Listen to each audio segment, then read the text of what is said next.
Khatib Jumat dolim, jamaahnya banyak yang menderita. Sudah hujan-hujan, jamaahnya kepenuhan, masjidnya tidak terlalu besar, kemudian jamaahnya memblutak keluar, kemudian hujan. Tapi khatibnya, ya Allah, tidak memandang jamaahnya, ngomong seenaknya sendiri, lama betul. Cobalah kalau khutbah Jumat itu rukun-rukunnya saja yang dibaca. Rukun khutbah Jumat. Jangan ngelantur ngomong ngalor ngidul. Ceramah kesana kemari, membahas corona, membahas pemerintah, membahas politik, membahas itu, membahas ini. Jamaahnya yang membludak di luar-luar itu kehujanan, Kang. Astagfirullahaladzim. Untung saya masih di emperan, walaupun kena percikan-percikan itu. Tetapi saya melihat jamaah yang di luar itu kehujanan. Mereka mau pulang nggak enak, ditahan-tahan, mereka sakit. Yang khutbah membahas corona, membahas penyakit, tapi nggak ngelihat. Dan bisa dilihat dari kaca. Oleh sebab itulah, kalau jadi khotib itu ingat yang rukun-rukun saja. Maksimal 10 menit. 10 menit itu khutbah pertama dan kedua. Khutbah pertama misalnya 6 menit, khutbah kedua 4 menit. Atau dibalik. Khutbah pertama 4 menit, khutbah kedua karena doanya menjadi 6 menit, total 10 menit. Atau maksimal lah, ditambah sedikit 15 menit misalnya. Lah ini enggak. Sudah 20 menit lanjut, 30 menit lanjut, ya Allah. Ini mau khutbah atau mau ceramah? Mau ceramah atau isi pengajian? Khutbah Jumat itu sebagai pelengkap sholat Jumat. Sholat Jumat itu 2 rakaat. Duhur itu kan awalnya 4 rakaat. Duhur 4 rakaat. Kemudian digantikan dengan sholat Jumat cuma menjadi 2 rakaat. Lah 2 khutbah itulah sebagai pengganti 2 rakaatnya duhur. Sehingga sama khutbahnya 2 kali. Khutbah pertama kemudian duduk, kemudian berdiri khutbah kedua. Itu terhitung sebagai 2 rakaat. Kemudian setelah itu lanjut sholat Jumatnya cuma 2 rakaat sehingga genap 4 rakaat seperti sholat duhur. Begitu loh Kang. Jangan lama-lama. Khotib kok dolim. Jangan dolim. Khutbah itu bukan untuk ajang ceramah, bukan untuk ajang orasi. Inilah kebodohan umat di akhir zaman. Sebagaimana yang telah dikatakan oleh Ibnu Mas'ud radhiyallahu an, qala Ibnu Mas'ud radhiyallahu an, innakum fi zamanin katsirun ulama'uhu qalilun khutaba'uhu. Wa sayati ba'dakum zamanun qalilun ulama'uhu katsirun khutaba'uhu. Sesungguhnya kalian saat itu Abdullah bin Mas'ud ngomong dengan para sahabat dan tabi'in. Saat itu Pak, zaman tabi'in. Sesungguhnya kalian wahai para sahabat dan tabi'in, ini dalam suatu zaman yang mana katsirun ulama'uhu, banyak ulamanya. Qalilun khutaba'uhu, sedikit orang yang ahli pidato. Zaman para sahabat dan tabi'in itu ulamanya sangat banyak, ahli Quran dan hadis sangat banyak. Di kampung-kampung sangat banyak ahli Quran hadis, tetapi yang bisa ngomong hanya segelintir orang saja. Wa sayati ba'dakum zamanun, dan akan datang setelah kalian suatu zaman qalilun ulama'uhu, sedikit sekali ulamanya. Bahkan satu kabupaten hanya 1 atau 2. Satu kampung enggak ada yang bisa baca kitab. Jangankan baca kitab, baca Quran aja grudal-gradul ya enggak jelas. Satu kecamatan enggak jelas. Ulamanya sedikit sekali. Tetapi katsirun khutaba'uhu, banyak sekali orang yang ahli pidato. Bahkan khutbah saja dipakai ajang untuk pidato. Nah ini khotib membaca ayat salah-salah, membaca hadis cuma terjemahannya saja, tapi ngomong ngalor ngidul, ittaqullah, ittaqullah, takutlah kepada kalian kepada Allah. Seharusnya kita harus takut. Di saat kita di atas mimbar itu kita mengucapkan ittaqullah, itu kita sendiri yang harus takut kepada Allah. Sehingga kita nggak akan melentarkan orang lain. Khutbah nggak usah panjang-panjang. Ya Allah, diberi kesempatan naik mimbar, memegang mik, ngomong ngalor ngidul, ngetan ngulon. Ngomong apa saja, jamaahnya itu banyak yang kehujanan. Mau pulang gak enak, ditahan mereka nanti sakit. Inilah kita berikan nasihat.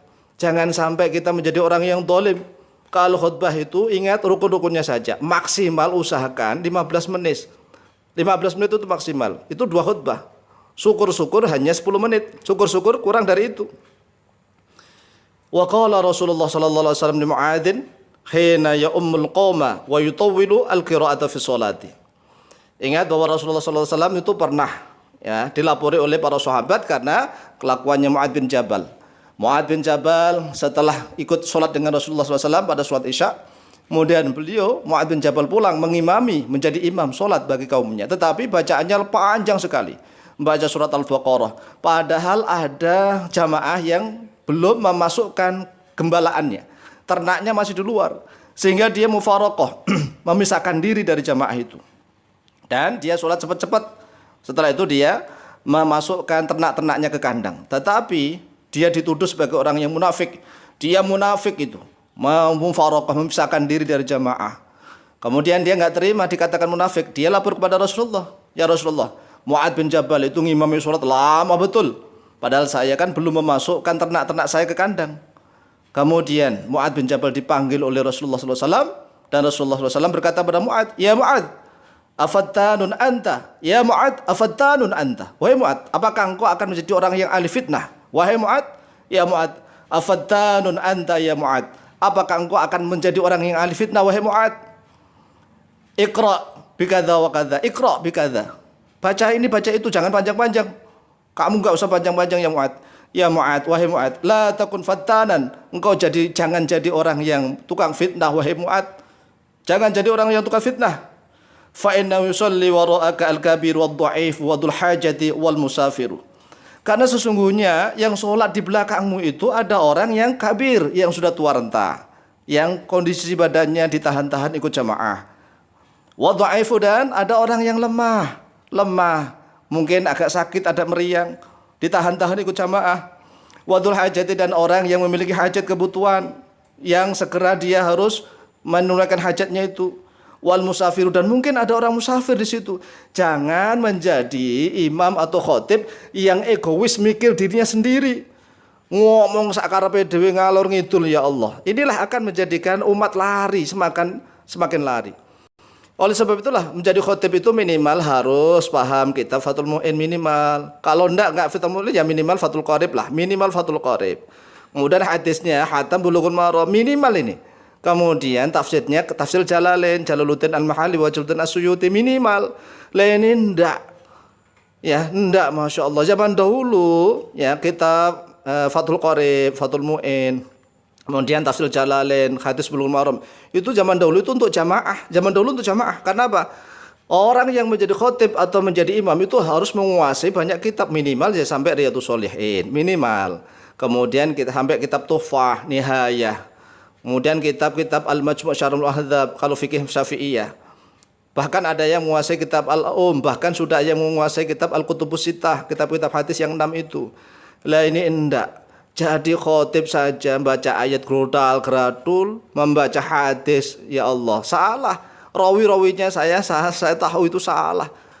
Yang baca hadis cuma terjemahnya saja. Riwayat Ahmad, riwayat Abu Dawud, riwayat ini, riwayat itu. Lah yang membaca enggak ngerti hadis. Enggak tahu itu nukil dari mana. Tapi khutbahnya lama betul. Na'udzubillah min dzalik. Sedangkan di dalam masalah khutbah sendiri, Rasulullah SAW telah bersabda, inna tula sholatir rajuli wa qisara khutbatihi ma'innatun min fikhi. Sesungguhnya lamanya sholat seseorang dan pendeknya, ringkasnya khutbahnya seseorang, ma'innatun min fikhihi, yaitu tanda atau alamat khusus dari kepahamannya dia di dalam masalah agamanya. Fa'atilus sholata, maka panjangkanlah oleh kalian as-sholata pada sholat, waqsuru al-khutbata, dan pendekkanlah oleh kalian al-khutbata pada khutbah. Wa inna minal bayani sihron, karena sesungguhnya termasuk dari penjelasan itu adalah bagian sihir. Hadis ini diriwayatkan oleh Imam Muslim nomor hadis 869 dan Imam Abu Dawud nomor hadis 1106 dan oleh Imam Ad-Darimi di dalam kitab Sunan beliau nomor hadis 1597 dan Imam Ahmad bin Hanbal di dalam kitab Musnad beliau nomor hadis 18318 dan 18889. Ini jelas kalau khutbah jangan lama-lama, maksimal 10 menit itu maksimal 2 khutbah. Ya kalau seandainya mau lama sedikit ya maksimal lagi 15 menit. Jangan lebih dari 15 menit. Kalau lebih dari 15 menit berarti itu tandanya orang yang bodoh, orang yang jahil, tapi diangkat untuk menjadi khotib dan imam sholat Jumat. Na'udzubillah, tsumma na'udzubillah.